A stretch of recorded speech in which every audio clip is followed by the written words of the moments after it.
So those who were fortunate, they would get darshan of the deities there. Not very easy to get in. And round the back was the bhajan place.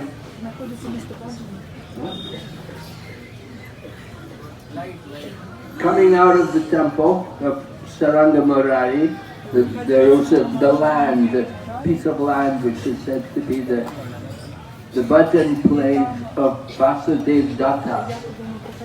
So we'll be hearing about Vasudev Datta here. If Pancharatna comes, we'll have a drama on Vasudev Datta. And here, of course, this is the birthplace of Vrindavan Das Thakur. So, we're in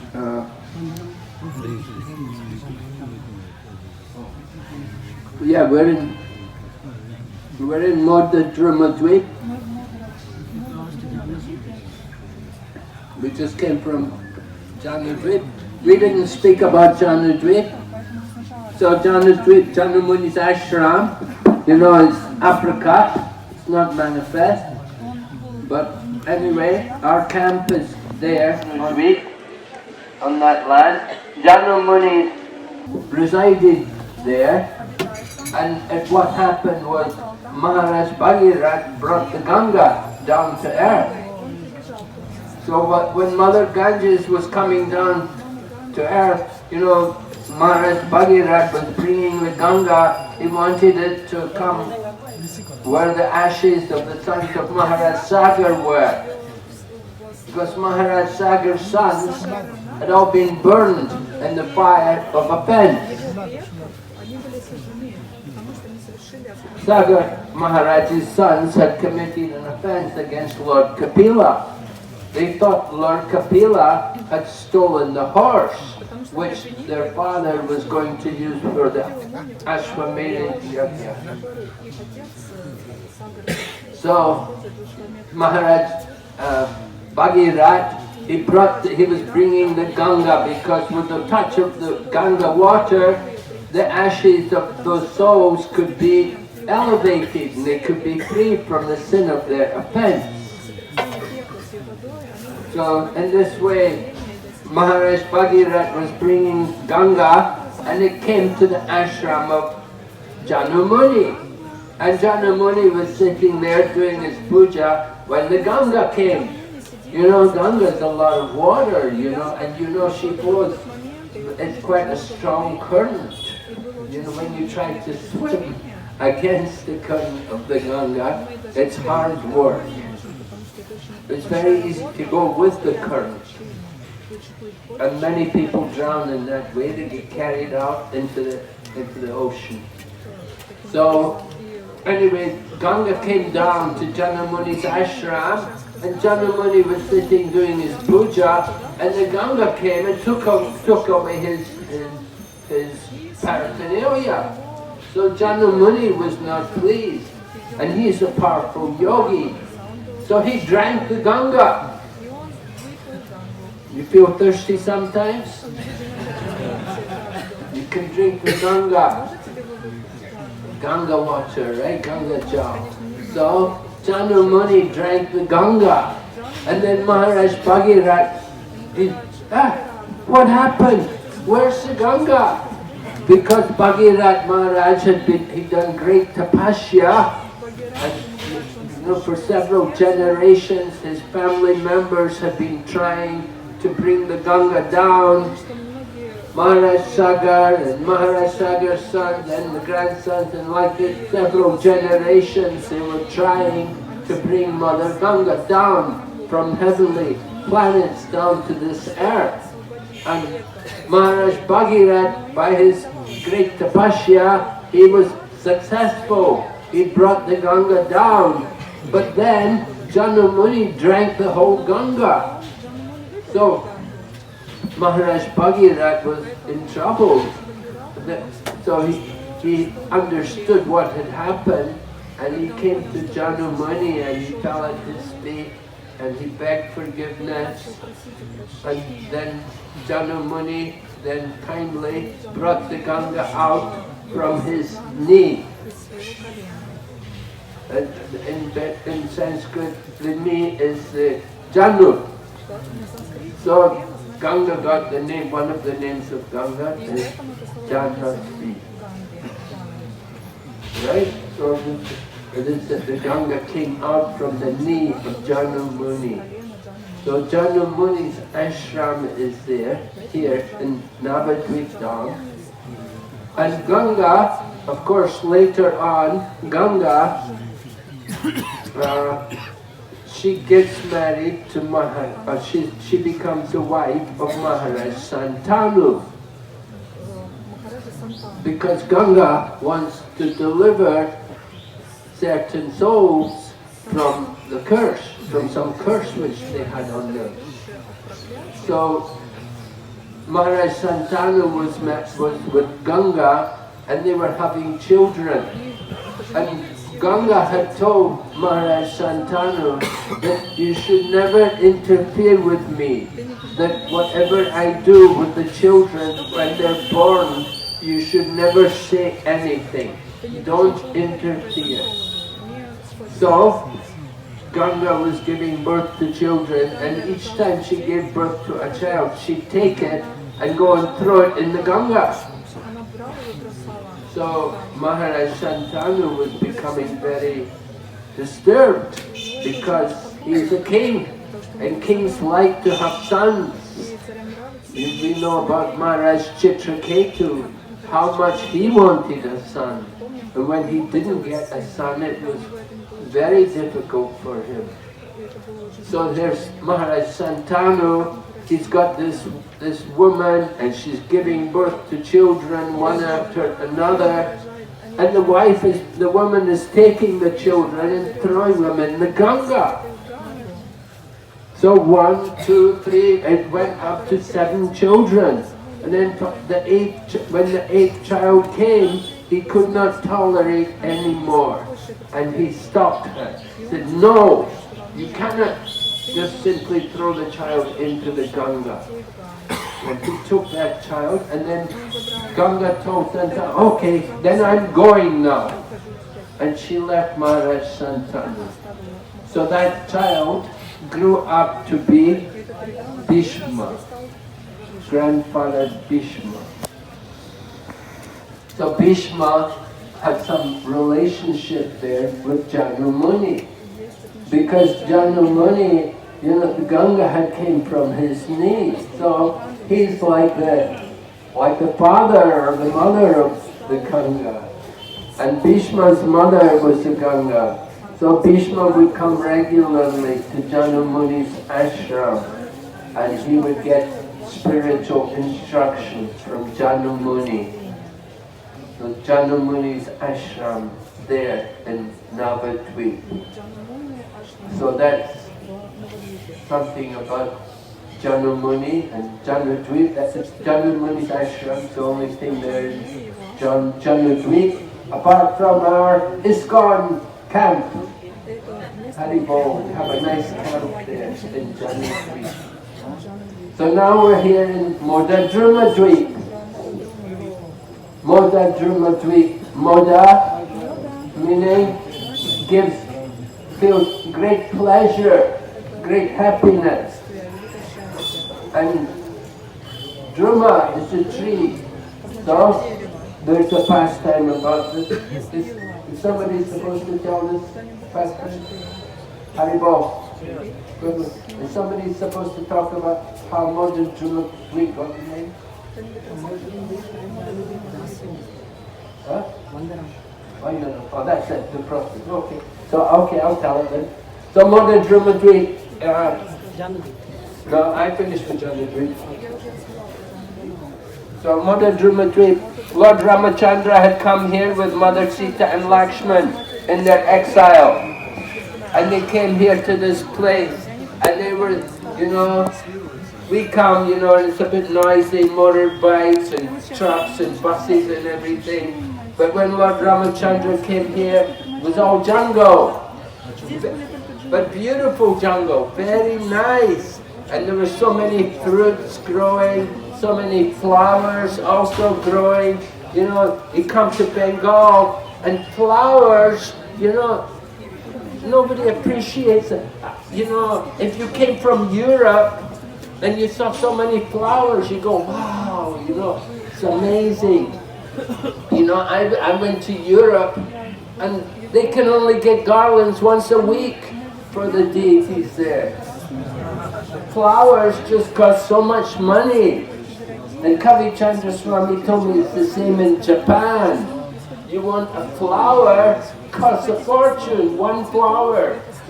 You know, we offer Aarti a plate full of flowers. In Europe, you know, and also probably Russia, it's also a bit like that, you know. Flowers are so precious, so valuable. But here, flowers are growing everywhere, they grow very easily. And Lord Ramachandra was here with Mother Sita and Lakshman, and they were enjoying the beauty of the place.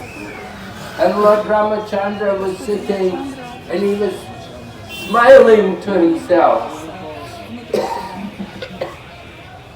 And Mother Sita could understand something is giving my husband great pleasure. So she asked her husband, what is it? What are you thinking about? So Lord Ramachandra told her, he said, I'm thinking how in the Kali Yuga I will come and I'll have great pastimes here, I'll get great pleasure here. Right? Moda, great pleasure. And she asked, what kind of pleasure? What is this pleasure you're going to get? And he said, we will have Harinam Sankirtan! And I will do Sankirtan with all of the devotees. And we will experience great pleasure, unlimited pleasure in the chanting of the holy names with all the devotees. And he said, I will be in householder life, but then I will renounce and I will take sannyas. And she said, what? Why you get married? I'm going to take sannyas. Lord Ramachandra said, well, this will increase the separation. When I take sannyas, then you'll feel more the relief from the separation. We were at Vishnupriya's deity in Navadvip. So Vishnupriya was worshipping Lord Chaitanya in separation from her husband. But in the Treta Yuga, Lord Ramachandra, you know, his wife Sita, she had gone back to the air. She had entered, she was born from the air, and then Lord Ramachandra had come back to Ayodhya, and then there was that foolish barber who was criticizing Lord Ramachandra. He said, Lord Ramachandra may take his wife back after she's been with another man, but I'm not taking you back, right? So he said some very nasty things about Lord Ramachandra's wife and Lord Ramachandra. So Lord Ramachandra, when he heard that, he thought, oh, my character as a king should be without any stain. There should be no fault. So he requested Lakshman, take Sita to the ashram of Valmiki. And Sita was already pregnant, she'd already conceived. So she went to the ashram of Valmiki and she had her twins, Love and Kush. And after delivering the twins, then she returned into the earth. And Lord Ramachandra is there ruling Ayodhya. And when the king does a yagya, wife has to be there. Just like I was telling you about Pushkar, and Brahma was doing the yagya and his wife was not coming, so he took a second wife. So Lord Ramachandra, he's the king of Ayodhya, and his wife has gone back to the earth. He's no wife, but he's already taken Eka Patni Vrat. one wife. Very great vow for a king. You know, kings usually have many wives. Maharaj Dasara had many wives. He had, I think, 360 wives. You know, one each day. You know. He had the principal wives and then many other secondary wives. The Lord Krishna hit 16,000. You know. So kings, they have that facility. But Lord Ramachandra, Eka Patni Vrat, only one wife. So what does he do when he has to do the yajna? He had a deity of Mother Sita. And when he would do the yajna, he would sit with the deity of Mother Sita by his side. And then Kali Yuga comes, Lord Chaitanya Mahaprabhu takes sannyas, he goes away, Vishnu Priya is left alone, but she has her deity, Gauranga. So in this way the situation was reversed. But the feeling is to cultivate that longing for the Lord, that feeling of separation, being separate from the Lord, then that will bring you back to the Lord. And Lord Ramachandra explained to Mother Sita that by taking sannyas, that feeling of separation will bring you back, will be reunited again, because they are eternally together in the spiritual world. So that is so Moda Druma Dweep, place of great happiness under a great banyan tree, right? So many trees here in this place. So there was a great banyan tree, and Lord Ramachandra was experiencing that great pleasure under the banyan tree. So this place became Moda Druma Dweep. Okay? And Janu Dweep, after Janu Muni's ashram. So you wanted to know how these places get their names? All explained, right? Okay, now we're going to hear about the process here in this Moda Druma Dweep. The process is? Vandanam. Oh, we're going to hear about the process in Janu Dweep first of all, because we didn't explain that yesterday. So, Rukmini Krishna Maharaj will speak. And he will tell us about Vandanam.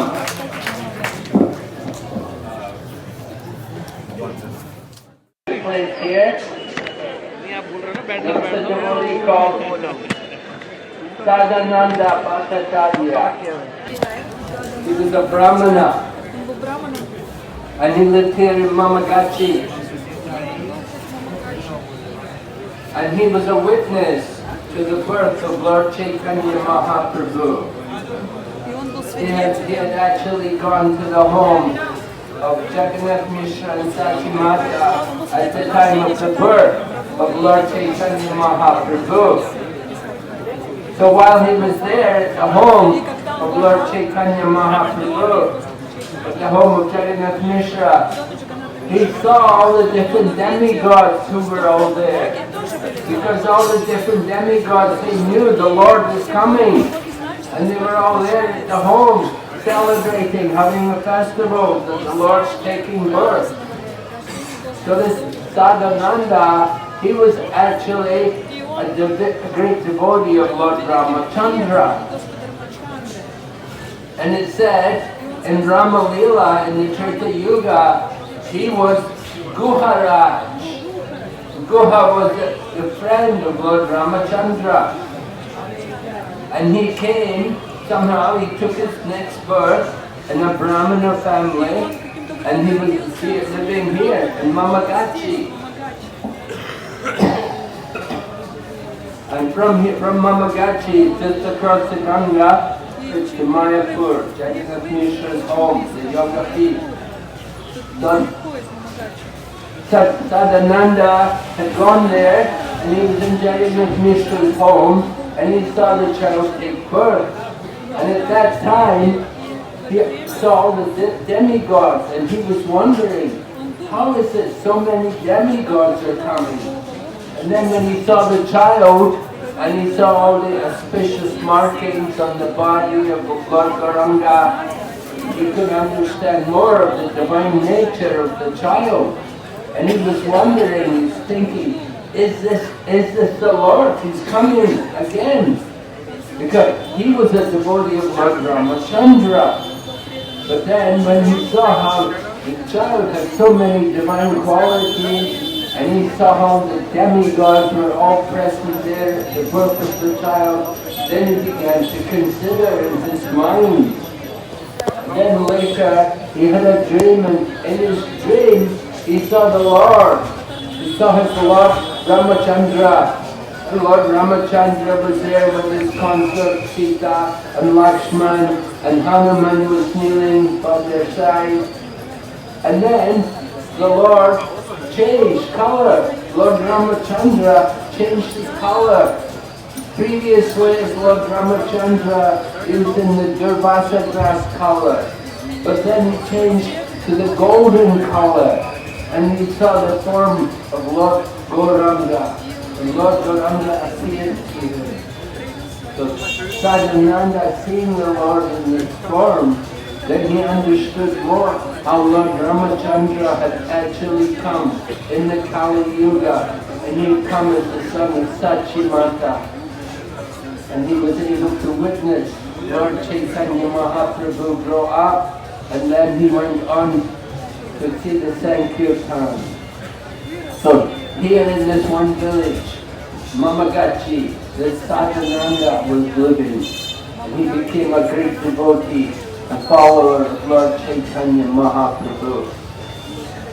So another pastime we wanted to speak about, we wanted to tell about Murari Gupta, because,